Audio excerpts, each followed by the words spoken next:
Assalamualaikum warahmatullahi wabarakatuh. Perkenalkan nama saya Dia Jongviti Larasati dengan NIM D3J11854. Di sini saya akan mempresentasikan judul tugas akhir saya yaitu pendirian unit bisnis Tunar Timun Organik di Yayasan Bina Sarana Bakti. Dalam pembuatan tugas akhir ini saya dibimbing oleh Bapak Dr. Insinyur Elang Elik Martawijaya MM. Yang terhormat Bapak dosen pembimbing dan yang saya hormati juga Bapak atau Ibu dosen penguji.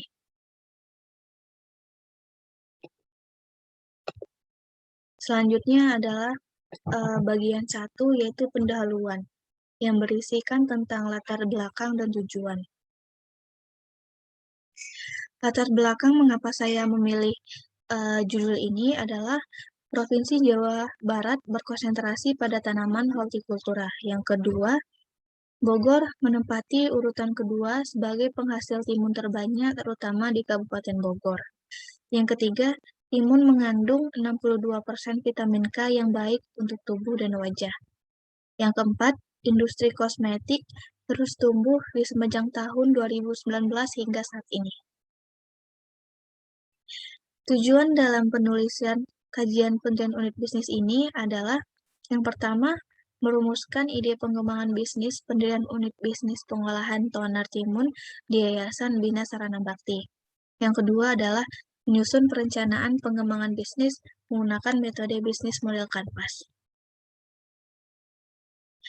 Masuk pada bagian kedua yaitu metode yang berisikan tentang lokasi dan waktu PKL, data dan sumber data, dan metode analisis. Yang pertama adalah kegiatan ini dinamakan dengan praktek kerja lapangan sebagai syarat kelulusan di program studi manajemen agribisnis. Yang kedua adalah kegiatan PKL ini dilakukan di Yayasan Bina Sarana Bakti bertepatan di Jalan Gandamana nomor 74 RT 003 RW 012 Kampung Sampai Tugu Selatan Cisarua Kota Bogor. Waktu dalam kegiatan PKL ini dilakukan selama 12 minggu mulai dari 1 Februari 2021 hingga 30 April 2021. Selanjutnya adalah data dan metode. Data dan sumber data yang diambil untuk tugas akhir ini yang pertama adalah data primer, yaitu data yang berasal dari pembimbing lapang, staf, dan karyawan yang bekerja. Selanjutnya adalah data sekunder, yaitu diambil dari BPS Provinsi Jawa Barat, buku, dan internet. Metode analisis yang digunakan adalah bisnis model kanvas dan analisis SWOT. Selanjutnya, masuk pada bagian ketiga, yaitu keadaan umum perusahaan, yang berisikan tentang sejarah, aspek organisasi dan manajemen, aspek sumber daya, dan unit bisnis. Perusahaan ini berdiri pada tanggal 7 Mei 1984, terinspirasi dari buku The One Straw Revolution. Yayasan Bina Sarana Bakti mulai mandiri, banyak transisi dan dinamika yang terjadi selama tahun 2019 sampai sekarang. Selanjutnya adalah aspek organisasi dan manajemen. Perusahaan ini berbadan hukum yayasan, memiliki 74 karyawan. Struktur organisasi tertinggi di Yayasan Bina Sarana Bakti dipegang oleh pembina, selanjutnya pengawas, dan di bawah pengawas adalah pengurus. Yayasan Bina Sarana Bakti memiliki 4 divisi yang memiliki tugas berbeda-beda. Selanjutnya adalah aspek sumber daya perusahaan. Aspek sumber daya fisik yang dimiliki oleh Yayasan Bina Sarana Bakti adalah lahan 13,9 hektar, peralatan budidaya, dan tempat pengolahan. Sumber daya manusia yang dimiliki oleh Yayasan Bina Sarana Bakti adalah karyawan sebanyak 74 orang. Sumber daya keuangan didapat dari penjualan sayur organik dan produk olahan, penyewaan villa kepada wisatawan. Selanjutnya ada unit bisnis. Unit bisnis Yayasan Bina Sarana Bakti merupakan perusahaan yang bergerak di bidang pertanian organik. Produk yang dihasilkan oleh Yayasan Bina Sarana Bakti adalah sayuran organis dan beberapa buah organis seperti pisang dan jambu. Yayasan Bina Sarana Bakti terletak pada Jalan Gandamanah nomor 74, Kampung Sampai, Tugu Selatan, Cisarua, Kota Bogor, Jawa Barat. Pengadaan input yang ada di Yayasan Bina Sarana Bakti yang pertama adalah tempat penyemaian. Tempat penyemaian ini dilapisi dengan seng yang tembus pandang agar cahaya bisa masuk ke dalam tempat penyemaian sehingga tanaman cukup pencahayaannya. Gudang peralatan berisi untuk penyimpanan peralatan, tempat pupuk kompos berbentuk seperti persegi. Selanjutnya benih dan bibit, pengadaan pupuk dan plastik polybag. Selanjutnya adalah proses produksi. Proses produksi yang ada di Yayasan Bina Sarana Bakti yang pertama adalah pembenihan, penyemaian, persiapan lahan, penanaman, pemupukan, perawatan dan pemeliharaan, panen dan pasca panen. Selanjutnya adalah budidaya timun. Timun atau Cucumis sativus adalah tumbuhan sayuran yang termasuk ke dalam jenis labu-labuan. Tumbuhan yang menghasilkan buah yang dapat dimakan. Berikut merupakan proses budidaya pada tanaman timun. Persiapan lahan. Persiapan lahan yang dilakukan adalah menggunakan ukuran bed 1 kali 10 meter diolah dengan maksimum tillage. Jadi bedengannya itu sebelum ditanam diolah dulu dengan cara penggarpuan tanah yang dibalik. Selanjutnya adalah penanaman. Benih yang sudah disemai di dalam polybag setelah 2 minggu dipindahkan ke bed. Benih yang sudah ditanamkan selama 2 minggu dipindahkan ke dalam bed. Tujuan dari penanaman ini adalah supaya sebelum dipindahkan ke bed, ke bedengan, timunnya itu sudah kokoh dahulu. Selanjutnya ada pemeliharaan. Melakukan penyiraman yang dilakukan 2 kali, yaitu pada jam 9 pagi dan 3 sore. Selanjutnya pemberian ajir dan mulsa secara organik. Ajir yang digunakan menggunakan bambu krisik dan mulsa yang digunakan adalah mulsa organik, yaitu daun-daun kering yang berada di sekitar lingkungan Yayasan Bina Sarana Bakti. Pemberian POC yang dilakukan adalah menggunakan urin kelinci dan air dengan takaran 1:1. Dan bungkus buah. Bungkus buah ini dilakukan saat tanaman timun sudah mulai berbuah. Nah, buah yang kecil itu dibungkus dengan plastik agar terhindar dari lalat buah. OPT atau organisme pengganggu tanaman. Penyakit utama timun adalah Arowenia trichepila, yaitu layu bakteri, dan hama utamanya adalah lalat buah. Panen dilakukan setelah 2-3 bulan di lapangan. Selanjutnya adalah mekanisme pemasaran. Yang pertama adalah segmentation. Masyarakat perkotaan di wilayah Jakarta, Bogor, Depok, Tangerang, dan Bekasi. Segmentasi pasar berdasarkan demografi adalah masyarakat kalangan menengah ke atas untuk segala usia. Sedangkan segmentasi berdasarkan psikografi adalah masyarakat yang menjalankan pola hidup sehat dan masyarakat yang menyukai sayuran organik. Selanjutnya adalah targeting, agen-agen yang berlokasi di Jakarta, Bogor, Depok, Tangerang, dan Bekasi. Total agen yang bekerja sama dengan Yayasan Bina Sarana Bakti adalah 42 agen yang tersebar di seluruh wilayah tersebut. Selanjutnya adalah positioning. Tagline yang dimiliki Yayasan Bina Sarana Bakti adalah Pioneer in Organic, membuat yayasan tersebut mudah diingat oleh para konsumen. Penjelasan dari tagline tersebut adalah Yayasan Bina Sarana Bakti merupakan pelopor produk atau sayuran organik di Indonesia. Selanjutnya adalah bauran pemasaran. Yang pertama adalah produk. Produk utama yang dijual oleh Yayasan Bina Sarana Bakti adalah sayuran organik. Yang kedua adalah harga. Range harga antara 17.000 sampai 51.000 per kemasan, sedangkan harga sayuran curahnya 13.000 sampai 44.500.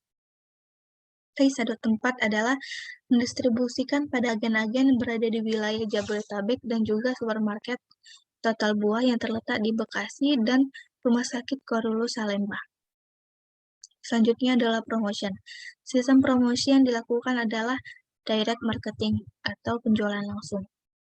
Masuk pada bagian ketiga yaitu kajian pengembangan bisnis yang berisi tentang BMC, potensi pasar, biaya, dan analisis kelayakan.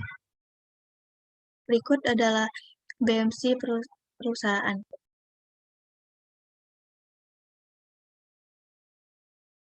Yaitu customer segmentnya komunitas organik, agen-agen di Jabodetabek, rumah sakit Korolus, dan kafe Agato.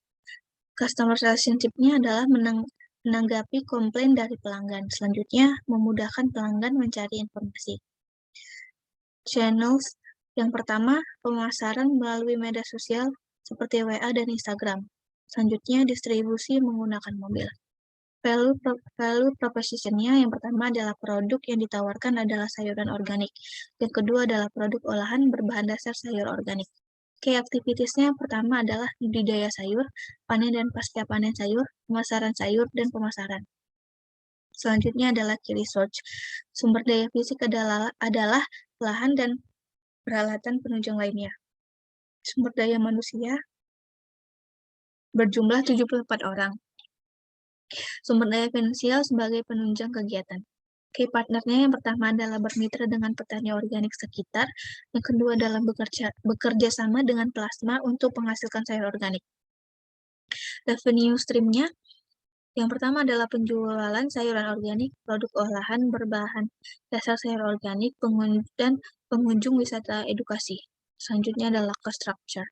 Yang pertama adalah biaya tetap seperti tenaga kerja, pemasaran, transportasi, listrik, dan lain-lain. Yang kedua adalah biaya variabel.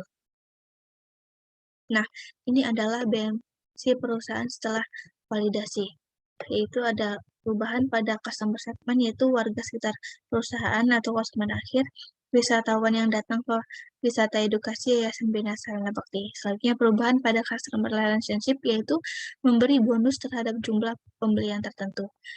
Selanjutnya perubahan terjadi pada value proposition, yaitu mengoptimalkan keunggulan dari produk, informasi di packaging lebih lengkap. Terjadi juga perubahan pada key activities, yaitu perbaikan SOP dan QC pada produk, dan pencatatan ketersediaan benih dan jumlah tanaman per hari berbasis web. Dan perubahan yang terakhir ada pada revenue stream, yaitu penjualan sayur kepada wisatawan. Nah, berikut adalah analisis SWOT pada 9 blok bisnis model Canvas.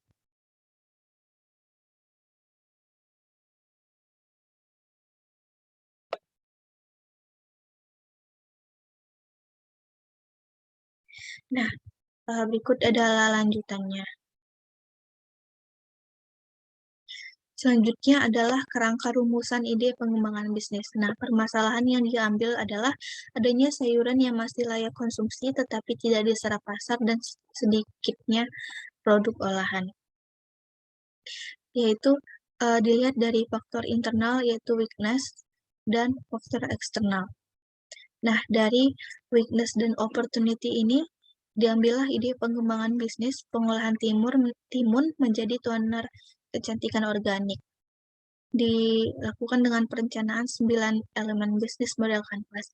Nanti dilihat apakah layak atau tidak layak. Jika tidak layak, dievaluasi, dan jika sudah layak, maka akan dijalankan. Selanjutnya adalah potensi pasar. Potensi pasar adalah telah dilakukan riset pasar yang dilakukan dengan pengisian kuesioner yang disebar menggunakan Google Form dengan jumlah responden sebanyak 100 orang. Hasil yang didapat adalah dari kuesioner melalui Google Form tersebut adalah sebanyak 88% responden menjawab tertarik untuk membeli produk toner timun organik. Berikut adalah produk dari toner timun organik dan yang memiliki merek Orgarinz, yaitu singkatan dari Organic Ingredients. Berikut adalah BMC dari unit bisnis toner timun organik. Customer segment Yang pertama adalah penjual pada toko kosmetik, wisatawan, komunitas organik. Customer relationship-nya, media sosial yang informatif. Giveaway melalui media sosial, menukar produk yang tidak layak. Channel adalah pemasaran langsung, pemasaran tidak langsung, media sosial, WhatsApp, dan Instagram. Value proposition, harga produk yang mampu bersaing, jaminan kualitas dan keamanan produk. Key activities-nya adalah kegiatan produksi toner kecantikan timun, penetapan QC pada produk. Key partner adalah petani mitra yayasan. Key research, sumber daya fisik berupa ruang produksi, peralatan penunjang, dan bahan baku. Sumber daya manusia berjumlah jumlah 2 orang, maaf.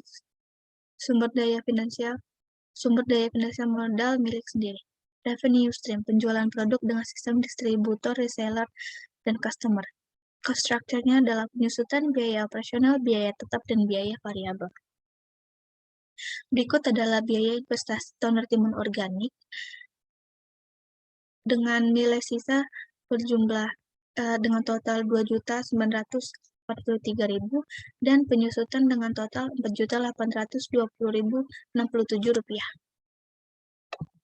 Berikut adalah biaya tetap toner timun organik dengan total tahun 1 74.925 dan tahun 2 sampai 5 29.710.067 rupiah.